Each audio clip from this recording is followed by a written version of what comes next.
बहुत समय पहले की बात है। एक व्यापारी के यहाँ कई वर्षों के बाद पुत्र का जन्म हुआ था। इसलिए माता पिता अपने बच्चे को बहुत प्यार करते थे। अधिक लाड़ प्यार से उनका लड़का बिगड़ गया था। जैसे जैसे वह बड़ा होता गया, उसके फिजूल खर्चे की आदत भी बढ़ती गई। पुत्र को सुधारने के लिए माता पिता ने अनेक प्रयत्न किए, परंतु इससे कोई भी लाभ नहीं हुआ। एक दिन पिता ने पुत्र से कहा, बेटे, मेरे पास जो कुछ है वो सब तुम्हारा ही तो है, लेकिन एक शर्त है, तुम्हें इस बात का प्रमाण देना होगा कि तुम भी धन कमा सकते हो। तब तक मेरे संपत्ति से तुम्हें एक पैसा भी नहीं मिलेगा।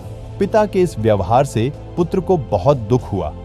उसने निश्चय किया, मैं इस बात का प्रमाण जरूर दूंगा कि मैं भी धन कमा सकता हूं। अगले दिन वह लड़का काम की तलाश में निकला।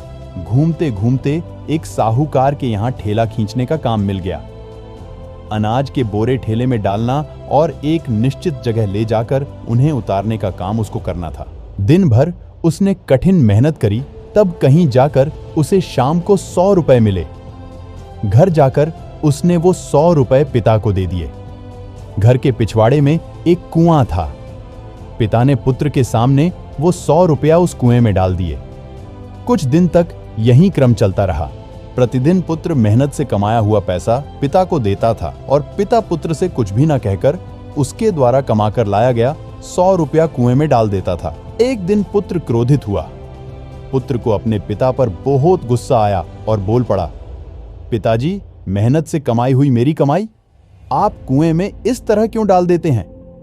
पिता ने उसे समझाया, मैं जानता हूं पुत्र कि तुम दिन भर बहुत मेहनत करते हो, तब जाकर 100 रुपया कमा पाते हो। तुम्हारी मेहनत की कमाई को जब मैं कुएं में फेंक देता हूं, तब तुम्हारा मन दुखी हो जाता है। यह भी मैं समझता हूं।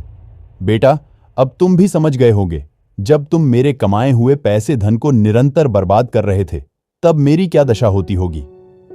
पुत्र को अपनी गलती का एहसास हुआ। उसने मन ही मन निश्चय कर लिया कि मैं कभी भी धन को व्यर्थ खर्च नहीं करूंगा।